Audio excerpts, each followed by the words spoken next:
Welcome to Uncle B Studio, where you learn how to act like a grandpa but code like a pro. With the release of ChatGPT in 2022, it generated a lot of buzz. But under the hood, ChatGPT is really built on top of OpenAI's GPT-3 models. Speaking of everyone's favorite grandpa, we'll take a look at today how you can create a chatbot who talks and thinks like the legendary investor and one of my favorite investors, Warren Buffett. I'll show you step by step how to code and create the models in GPT-3 and how to fine tune it. And this is a part one of a multi-part series. So let's get started. Okay, step number one, let's set up the environments. We're going to set up a Python environment to be able to call OpenAI's APIs. I'm going to assume that you already have Python installed on your Mac or PCs. And then we're going to use a virtual environment to install all the necessary packages. So first create a folder, then create a virtual environment. In this case, we're going to call it vent. We're going to activate that environment, and we're going to install all the necessary packages. Then the next thing we're going to need to do is obtain the API keys from OpenAI. The sign up is free. I'll leave a link down below so you can follow the steps. Next, we're going to make sure our setup is done properly. For this purpose, we're going to use the playground tool that OpenAI provides. So in here, basically, you can type in any questions you're interested. For example, if you're 20 years old today, what would you invest? And then we can click on the View Code button and copy the sample code and paste it in any of your favorite Python IDEs. For me, I like to use PyCharms, so that's exactly what I'm going to do. I'm going to create a new file, and I'm going to call this WB Chatbot, and I'm going to paste the code in here. Okay, and then you can run any of the code in your console, and if you do get a results back, that means your setup is done correctly. In this case, in my response.choices, that's 0. I do get some text back. Now, if you want to print this properly,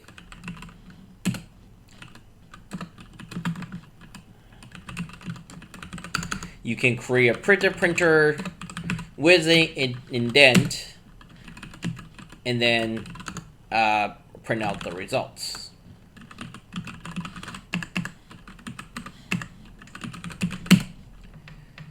Perfect. This result obviously doesn't sound like anything Warren Buffett would do, especially with something like a cryptocurrency investing. So let's see if we can make the model think and talk more like Warren Buffett's. By the way, if you submit this API calls again, every time the response you get is different, and the reason for that is because the model is probabilistic, and that's why every time you submit a question, the answer could be different. It's more like a magic 8-balls. It's fun to shake it, but the answers are hit or miss. Okay, now your setup is done properly. Let's go to step number 2, which is fine-tuning our models. Fine-tuning a model basically teaches GPT-3 what you like it to say. It generally produces higher quality results. In other words, we want the model to generate the output based on our particular task. In this case, it's to think and talk like Mr. Buffett. First, we need to prepare the training data. Thankfully, there is a web page that lists out all the Q&A sessions with Warren Buffett's in histories. So this is the data set we can use to train the models. So in order to parse the HTMLs, we're going to use the developer tool from Chrome.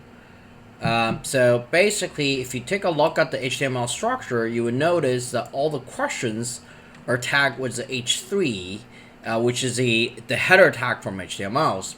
And then the answers are usually some paragraphs below the H3 tags. And with that knowledge, we can then start parsing the HTMLs. Now we understand the structure of HTML, we can start parsing it. For the sake of time, I'm going to copy and paste some of the functions that I wrote previously and walk you guys through it. Essentially, we have a URL, which is the URL of the web page we were just looking at.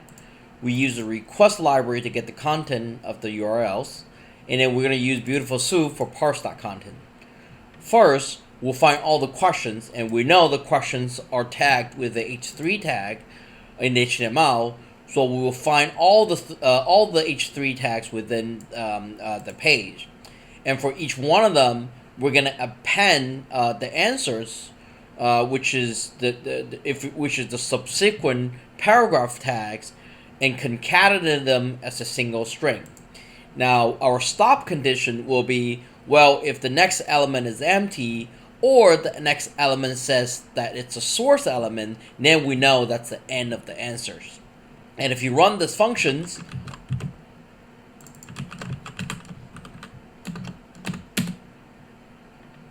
you should get all of the questions and answers properly concatenated.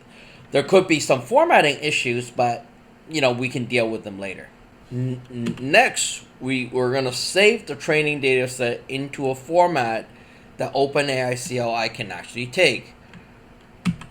So what we're going to do, we're going to take the training data set that we've received, and then we're going to convert it into a data frame, and then we're going to output it as a JSON file. Now, I put in a parameter row limit here simply because there's a cost associated with training a customized model, and we want to limit the cost a little bit for this demo purpose. So in order to run this, we can say, let's set the row limit to 100. So take the first 100 rows, generate a file, and we now have our training data JSON files. Okay, step number 3. Now we have the training data. We're ready to customize the model or fine-tuning the model.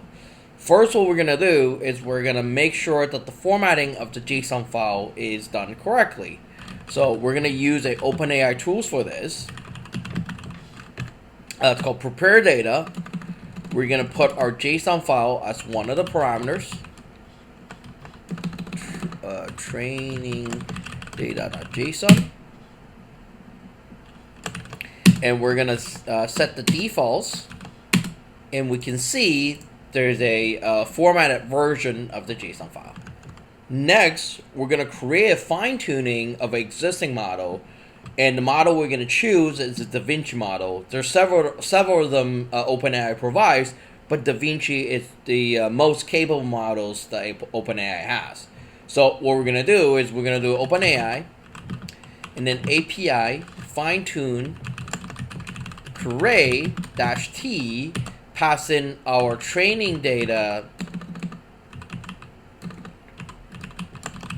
prepared.jsonl, and then -m DaVinci. And it will upload our training data to OpenAI. Like I mentioned before, there's a certain cost associated with fine-tuning the models.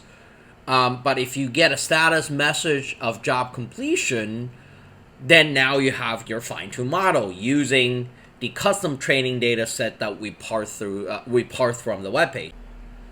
Now, if we go back to the playground, we can actually find our trained model in the list of fine-tunes. And if we select the models we've just trained, and then let's give it a shot.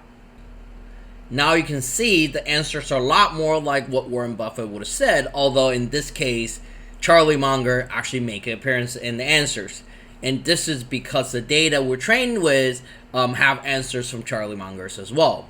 That's it, guys. There are many other ways to improve our model, including adding additional data, clean data sets, changing the model parameters, and also using embeddings, which we'll cover in later videos.